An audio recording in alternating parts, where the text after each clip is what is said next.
सचेतन आत्मा गाए गुणगान प्रभु का। बन सचेतन आत्मा खोल चक्षु ज्ञान के, खोल चक्षु ज्ञान के, तुझको मिलेंगे परमात्मा। गाए गुणगान प्रभु का। Om Shanti. Once again, Om Shanti.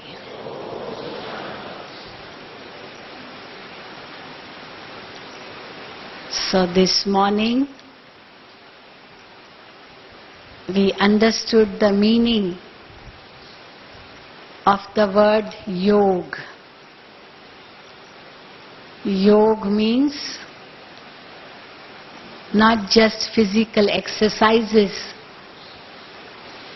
Yoga means connection of the soul with the Supreme Soul. It is the link of the self with God. So in order to understand Raj Yoga,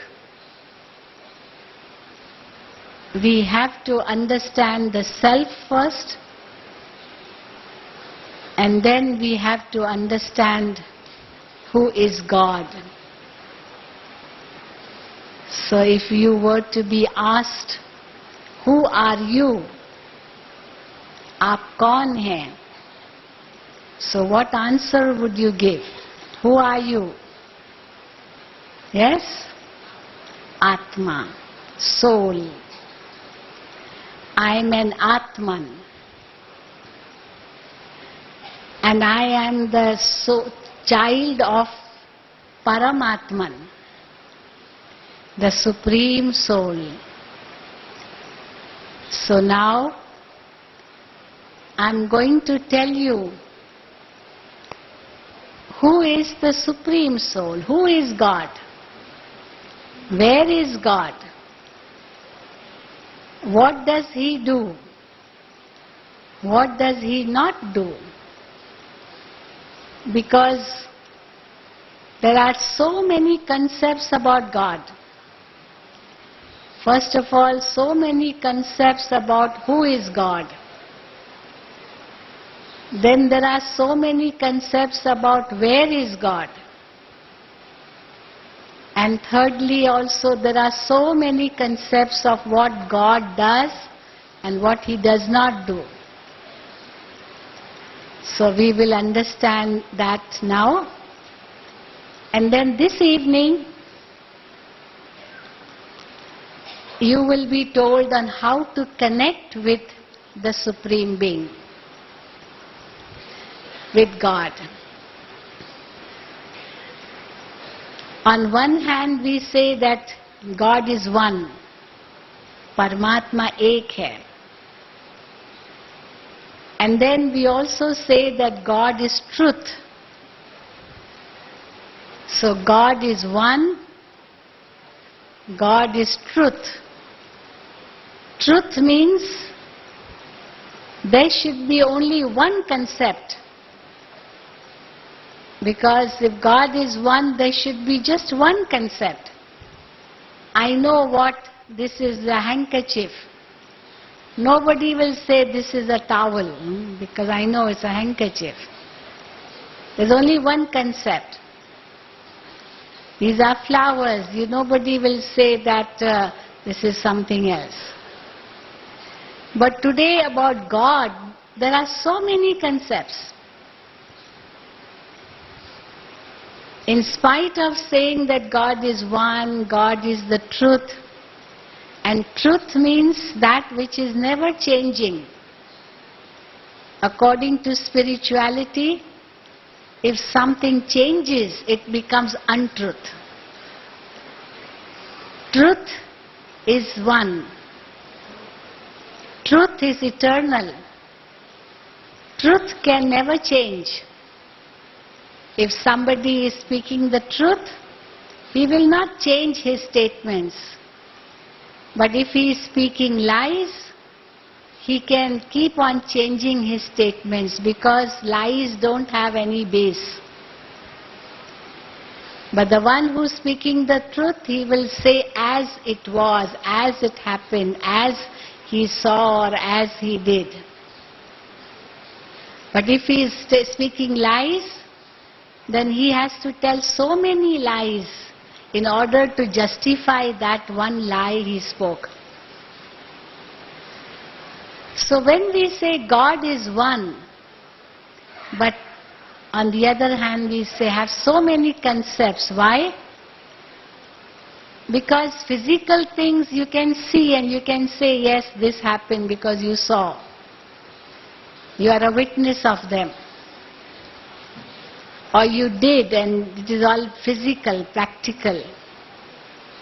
But about God, you can't see with the physical eyes. And secondly, whatever belief one person has, he gets some or the other fruit on the basis of that belief. And therefore he accepts that belief easily. And in this way, so many beliefs have come because so many experiences people have, and the result is so many concepts. If we could see God physically, then there would not be that many concepts. So we show a cartoon. In that cartoon we show how a Kali-Yuga man, he has a newspaper in his hand, and just like in a newspaper there are columns, and he too sees many columns in that newspaper, and in each column there are different concepts about God. One concept is that God is nameless, formless, tasteless, all less. No name, no form, nothing. The other concept says all are forms of God. Everyone is form of God. Now they are totally contrary to one another. Either you say no name, no form, or all names and forms, so much difference. Then the other concept is that God is everywhere. And then it is also said God is somewhere in the seventh heaven, or God is in the heart. The other concept is that nature is God. Another concept may be that God descends in every yuga. But then again another concept that God takes 24 incarnations, 24 avatar. Another concept is that God is doing everything.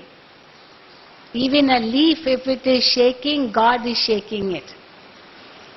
Another belief that God doesn't do anything. He punishes us for our wrongdoings. He doesn't do anything. So there are so many concepts. Some are believers of Krishna, some of Rama, some of Hanuman, some of Ganesh. In one home, each family member will have his own personal God. So why so many concepts? Because beliefs are also different, experiences are different, because God is a bestower. If I remember God with faith, with love, even if it is blind faith, I will get some of the other experience, because God is a bestower. And the result is that little experience which I get caught up in that. And the result is that I start having a blind faith. I do not add wisdom to it, the understanding to it.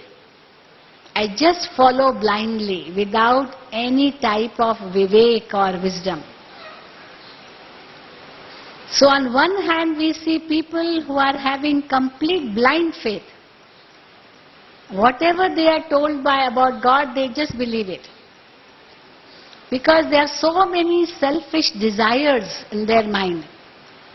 They want everything. They want this, they want that, and then somebody will tell them that, okay, if you go to so-and-so place, worship so-and-so God, then you will get your wish or desire fulfilled. So they go there, they worship that deity, and the little bit desire is fulfilled, and then the faith becomes strong in that. Then the next day they have another desire, then somebody tells them go there, and they go there, and again even that desire is fulfilled. So they have blind faith in that. So in this way, the blind faith keeps on increasing. But the fact is that because of this blind faith, we are going away from the truth. We are going away from God. We are going away from the true realization. And we are just caught up or lost in this world. Because ultimately, God liberates the souls, but instead of that liberation, we get entangled, caught up in this world more and more. And therefore, just blind faith is not right. But then on the other hand, we have people who don't believe in blind faith. They don't believe what everybody says. Because they believe in logic, they believe in, questions and answers, they believe in experimenting, they believe in practical things. And we see that God is not part of all that. It is actually based on belief. Because we can't see God physically. And therefore they don't want to believe in God. And the result is they become atheist, Gnostic. They don't want to believe in God. Because too much logic they are trying to use. They want everything concrete, hard, nothing, not the soft side, but the hard side. And therefore they say they don't want to believe. There is a very interesting joke on this. Once an atheist professor came to the classroom and gave a lecture on, that God does not exist. There's nothing like God. Everything is nature. Nature is everything. God doesn't exist as such. So he said, okay, can you see this stick? Yes, and therefore this is the truth. This is true. Can you see this chart? Yes, so this is the truth. Can you see the table? Can you see this chair, sofa? Yes, and therefore this is the truth. And then he asked, can you see God? Then everybody said no. That means there is no God. So he was giving an argument on the basis of whether if you don't see, that means it doesn't exist. Seeing is believing. Only if you see, then you should believe. Then one student came up to the professor and said, sir, I want to also add something. So he said, okay, come. And he repeated the same questions which his professor said. The stick and table and, chart and all that. So they are all there and therefore they exist. And then he added, he said, can you see our professor's brain? Then everybody said no. That means, brain also does not exist, is it? Because you can't see the brain, you can only see the head, no? Unless you break the skull and only inside the skull the brain is there, so small. But otherwise you can't see the brain like that. So this is not a right argument that only if you see then you should believe. The same thing goes about God. So many people have become atheists because they think that there's so much blind faith in the world. They don't believe in blind faith. And therefore they become atheists. So on the one hand, there are people who have total blind faith. Whoever tells them anything because of some desires, they just follow that. And then they are so afraid of leaving it. Because they're afraid that God will punish them, God will curse them, all that. And therefore they're afraid. So on one hand, you have those in blind faith. Bhavna Pradhan. On the other hand, you have people who are total atheists. They are Gnostics. They work only on argument. And then there's a third type of people who don't argue about God. They don't even have blind faith. They believe in karma. They say work is worship. And therefore they believe only in work. For them work is everything. Work is their God. And then they say, why argue about whether God exists or not? We don't really care. If He exists, okay, let Him be there. If He doesn't, also we don't mind. Because I don't want to remember, I don't want to believe, I just believe in work. But then, let me tell you, even that is not right. Okay, I may believe in work, but then I have to also believe in value system. I must do my work with those values. And sometimes we do work and we expect a lot of success. And when the success doesn't come, in spite of working very hard, we become so disheartened. We lose all our courage. And the result is we just give up. Even life we give up. We don't want to live anymore. Because we don't have that inner strength. We were giving importance only to work. But that inner strength will come only from God. And if the connection with God is not there, then gradually, because if there is no success, I will just give up and maybe want to die. Because I have no inner spiritual support. Or if I get success, then there is so much of ego. I think I am the best person in the world. There's no one like me. But one day that ego will make me fall down. That is why there's a very beautiful saying by Kabir. He said, Bada hua to kya hua, jaise lambi khajur. You have a palm tree. It's so tall. But what's the use of that palm tree? It cannot give shade to anybody. It cannot give its fruit to anybody. Nobody is going to climb so high. It's so tall. So an egoistic person is like that palm tree who is of no use to the society because he cannot really help anybody. Nobody will go near him because he's too egoistic. One has to be very humble, and that humility will come only when you consider yourself to be only an instrument in the hands of God. Karmane vadhika raste ma phaleshu kadachanam. Give importance to karma, but then leave the fruit to God. Let Him decide. I do my best and not think of the result or the fruit. If the result is good, I have to thank God for it because I was only an instrument and God gave me that power to do that action. And if I do not succeed, then also I am not disheartened because I know I did my best.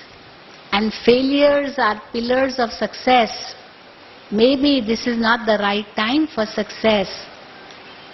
So, if I am giving along with importance to karma, I am also remembering God, then I will never be disheartened in life. So I have to have that link with God all the time. That's why there's a beautiful saying, जिसका साथी है भगवान, उसको क्या रोकेगा आंधी और तूफान. The one who is in the company of God, then no storms can stop him. Nothing can stop him in the world. God helps those who help themselves. So if I am helping myself in the remembrance of God, God will automatically help me. I take one step forward in the remembrance of God, God will come 10 steps towards me and help me. I keep the courage, then God will give the help. But I have to keep that courage in God's remembrance. And then when I achieve something, I should not forget that who has given this to me. I should be very grateful to God, not be egoistic that I did everything. Because it's only with God's grace that I was able to get it. But very often we forget that we are grateful to God. We forget even to thank God for what we have achieved. And the result is that ego brings our downfall one day. And therefore even the middle path has to be understood. Neither should there be the ego nor should there be the disheartenment. But think this I myself to be an instrument in the hands of God. And therefore when I think in this way, my faith grows. And my strength, inner strength also grows, because I have my connection with the Supreme. And I'm remembering that Supreme Being even at the time of happiness, not just at the time of sorrow. Usually what we do is whenever there is sorrow, we remember God. Oh God, help me. Oh God, give me strength. Oh God, give me peace. So whenever I am in search of peace or happiness or strength, I'm unhappy, then I pray to God in any problem, any pain, any sorrow, any suffering. And when there is no suffering, no pain, I forget God. But if I am in the remembrance of the Supreme in every moment, even in happiness, then I will never experience sorrow. Just like we are sitting in this cool hall, though it's so hot outside, but we are experiencing coolness in spite of the outside heat, because this room is like cooled because of the air cooler. So if my mind is always in that condition of, in a positive condition, in the link with the Supreme, who is the bestower of peace and happiness, I will never experience sorrow. But then for that, I have to have a proper introduction of God, not just blind faith. A child does not have blind faith that that one is his father or mother. It's not blind faith. Faith is very important, but not blind faith. So and so is my teacher is not blind faith. The faith is there. So God has to be understood and the faith kept in him in a proper way. So who is God? I will tell you 5 points which will take us to the true concept about God. And that Supreme Being has revealed his own form himself. Not that I am telling you or somebody else has told me, but that Supreme Being himself has given his own introduction. You may ask, how has he given you this introduction? Actually, that Supreme Being has given his introduction through Prajapita Brahma, the founder of this organization. Many people think that Brahma Baba, whose photo you see here, is considered by the Brahma Kumaris to be God. We say no, not at all. No human being can be called the Supreme. And therefore, how can we say that our founder, we call him God? Even he never said that he was God. He would always say, point his finger towards one supreme being, who is God. So I will tell you 5 main points which are like the measuring stick for coming to the conclusion of God's form. The first is that God's form is that which should be accepted by all religions. Whether one is a Hindu or a Muslim or a Christian, a Parsi, a Yahudi, a Bodhi, a Jaini. There are so many religions in this world. So many, unlimited. And each religion should accept that form. This is a very big challenge. Because when we remember God, we just don't say God, we also say Allah, Khuda, Ishwar, Parmeshwar, Vaheguru, Sadguru. You know, so many words we say. But we say all this for one supreme being. And if that one form is understood, then all the religions of today will come together. Why are we seeing, so much of like quarrels between religions? Each one thinks his religion is better than the other ones. Why? Because one supreme being is forgotten. The God of Christ is the same as the Allah of Muhammad, is the same as the Vaheguru, the Satguru of Guru Nanak. So if I understand that, then I'll be able to make all the religions come together. So which form can be accepted by all religions? No physical form can be accepted by all religions. What did Christ say about God? Christ said, God is light. Lead me thy kindly light. He called himself to be the Son of God. And he said, Father, forgive them for their doings. They do not know what they are up to. Forgive them, when he was being, crucified. So he remembered the Father. Who is the Father of Christ? Whom even Christ remembered. He said, God is light. Muhammad never called himself Allah. He said, I am the messenger of Allah. So who is Allah for Muhammad? He said, Allah is Noor, Noor-e-Ilahi, the supreme light. Guru Nanak said, Ek Oankar, Satnam, Karta Purukh, Nirbhay, Nirvair. Gurvani, the scripture of the Sikhs, contains the praise of one incorporeal God, the Jyoti form, the Param Jyoti.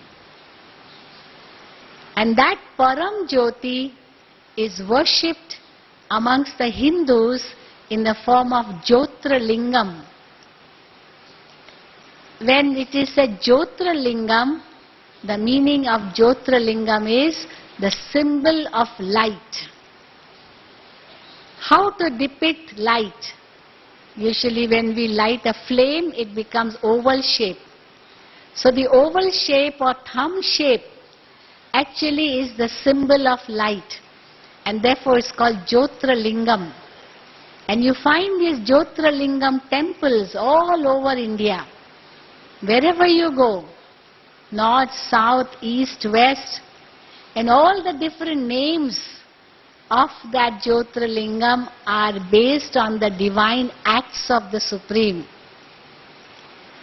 In the north we have Amarnath, the Lord of immortality, Amar. No human being can be called Amarnath. Even if his name is Amarnath, one day he will die and his dead body will be taken to the cremation ground. And somebody may ask, who is dead? Then the answer may be, Amarnath is dead. Can Amarnath ever die? If Amarnath dies, then how can he be Amarnath? So only one Supreme Being is Amarnath, the Lord of immortality. This physical body cannot be immortal. This is a mortal body. Every 10 years, 8 years, all the cells of the body are changing. So it's not immortal, and one day it has to meet the dust. Similarly, in the West we have Somnath, the Lord of nectar. God gives us the nectar of knowledge and cools our senses, purifies us, and therefore is called Somnath. In the East it is Vishwanath in Kashi, Varanasi, the Lord of the world. South India there is Rameshwaram, the Lord of even Sri Rama. As the story goes in the Ramayana, that Ram wanted to cross the ocean and go to Lanka to fight a battle against Ravan. But he was told that Ravan is very mighty. You will not be able to win him so easily. But if you want to win him, then you have to take the strength from Shiva. So they show that how Sri Ram worshipped Shiva, the supreme of even Ram, Rameshwar, the God of Sri Ram. So who is God? The God is that one who doesn't have to take strength from anybody else. If someone has to take strength from some higher source, then that lower one cannot be called God. The one who is the highest is the Supreme. We have so many courts, lower court, district court, session court, upper court, high court, but the highest one is Supreme Court. And the highest judge would be the Supreme Justice, Chief Justice. So we can understand that when we say God, we refer to the Supreme Soul. Therefore the Hindi word is Paramatma. Paramatma means Param means supreme, Atma is soul, Paramatma. That means the highest soul, the Supreme Soul, above whom there is no one. Even the prophet souls and the deity souls remembered that Supreme Being and got that strength from the Supreme. Even Mahatma Buddha, Mahavir, remembered that Supreme Being and got enlightenment. Otherwise they were only princes. They were princess of a state. They did not have any enlightenment. They were ordinary beings like us. So they concentrated or meditated upon that supreme light. Not just the prophet souls or the deities, but then even for Shankar it is said that they show Shankar in tapasya form. Whom is Shankar meditating upon? Whom is Shankar remembering? From whom is Shankar taking the strength? There is definitely a source higher than that too. The one who does not have to take strength from anyone else. And that one will not have any physical form. So that is why many say nameless, formless, tasteless, less. And then they say, okay, less, keep subtracting, and whatever remains, that is God. Now this is not the right concept. Because what will remain if you are keeping on subtracting, name, form, qualities, this, that, everything? Why not go straight? Who is God? If you want to catch your nose, go straight. Why do you have to turn your hand to catch your nose? So actually when we say nameless, formless, tasteless, actually it means that God doesn't have any physical form. Because physical form will have a name, a form, some taste, something or the other. Whether it's a solid or a liquid or a gas, whatever. Even if it's a physical energy, but even that energy travels. It has light, it has weight, it has volume, maybe it has also velocity, maybe it can be measured, it has length, it has breadth, yes, but God doesn't have all that too. So it's not physical. It cannot be compared with anything physical. That is why we say everything is in this world is relative, but God is absolute. Because not only is there no one higher than the Supreme, but also there is no one with whom you can compare with God. No one equal also, parallel also. So, there are 5 main things. The first is that God is that one who is remembered and worshipped by all religions. And that form is only one, it is called light, Jyoti Swarup. And Shiva is the accurate name of that Supreme Being, because the word Shiva has so many meanings. And each of the meanings pertains to the Supreme. Shiva means the benefactor. Shiva means the bestower. Shiva means the truth. Shiva means the beautiful. Shiva means peace. Shiva means purity. So many meanings. Satyam, Shivam, Sundaram we say. So when we say Shiva, we don't even refer to Shankaram. Shankar Devata, deity. Sada Shiv, Bholanath, Nirakar, the innocent Lord. For Shankar we will never say innocent Lord. Shankar we will say that he is doing tapasya, and if somebody disturbs his tapasya and he opens his eye, then he destroys that. But then God doesn't have to do any tapasya and then open his eye and destroy. No, God is the supreme benefactor. Shankar is called the destroyer of evil, destroyer of vices, destroyer of the Kali-yugi world.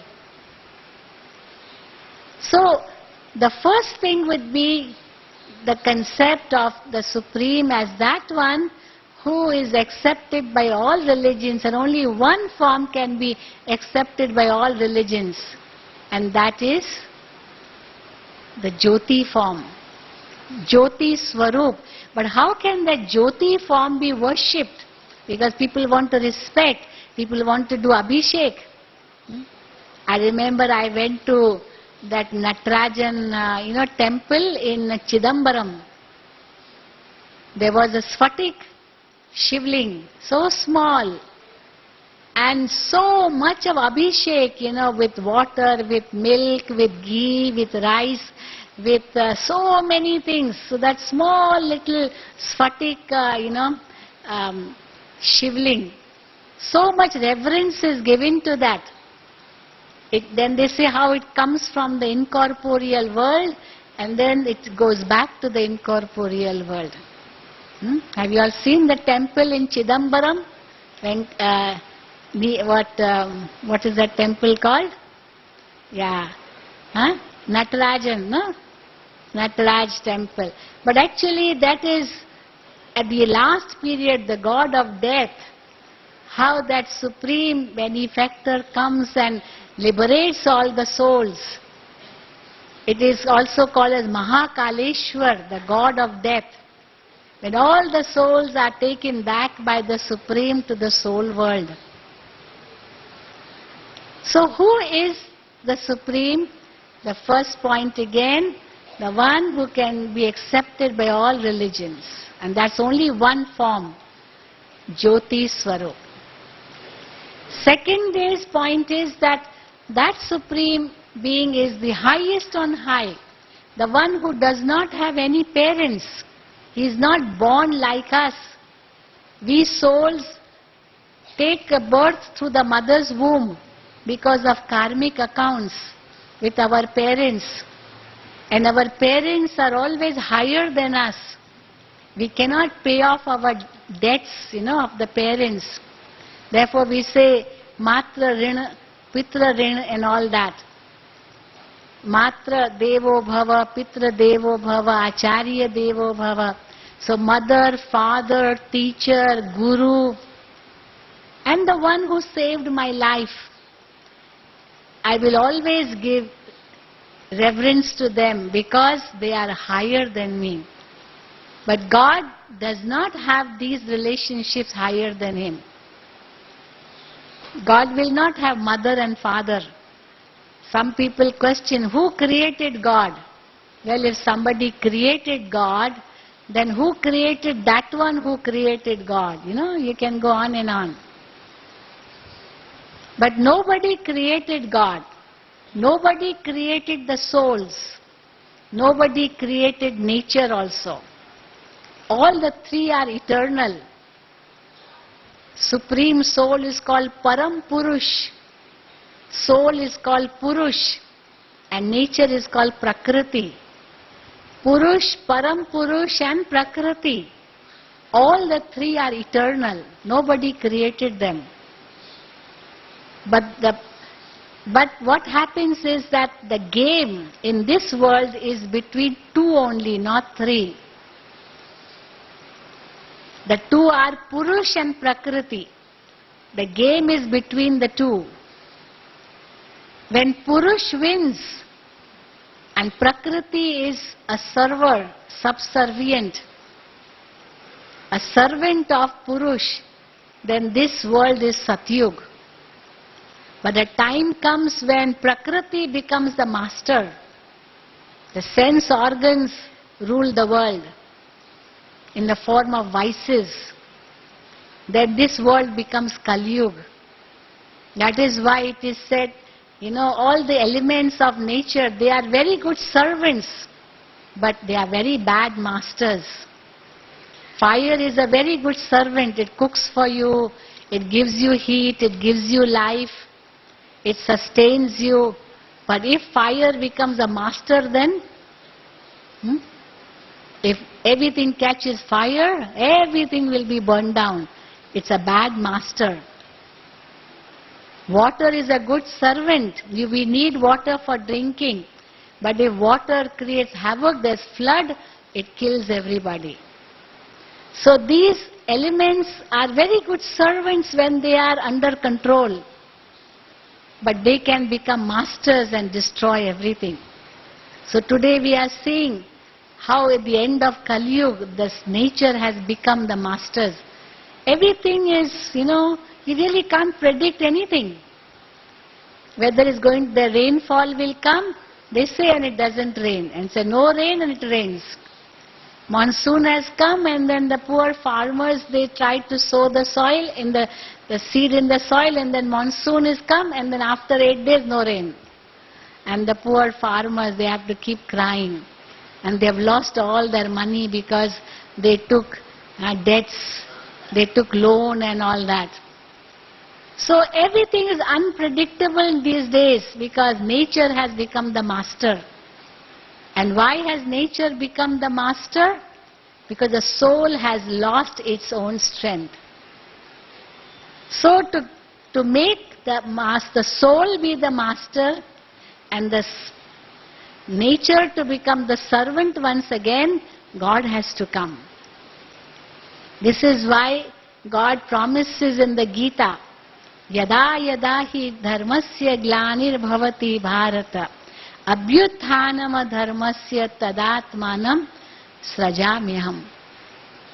Whenever there is decay of religion and righteousness, I descend and destroy the irreligions and unrighteousness in this world and establish religiousness, righteousness once again. That is, change Kali Yuga into Satyug once again. So that time God has to come. And we say yes, now for the past 72 years, from 1936 onwards, God is doing His work of world transformation through the medium of Brahma Baba and has given His introduction through him. So who is God? The Supreme Being who has no mother, father, no teacher, no friend, no guru, no liberator for him, because he is the mother, father, teacher, Sadguru, liberator, redeemer, salvager of all souls. So thirdly, God is that one who does not come in the cycle. He is beyond the cycle of birth and death, beyond the cycle of action and reaction, beyond the cycle of pain and pleasure, beyond the cycle of heaven and hell. All these cycles are in this world. God does not belong to this world. He descends at the time of the decay of religion, so he must be having another home from where God comes. So the highest on high, who dwells in the highest of high region. Therefore we look upon God, whenever there's sorrow, we look upwards.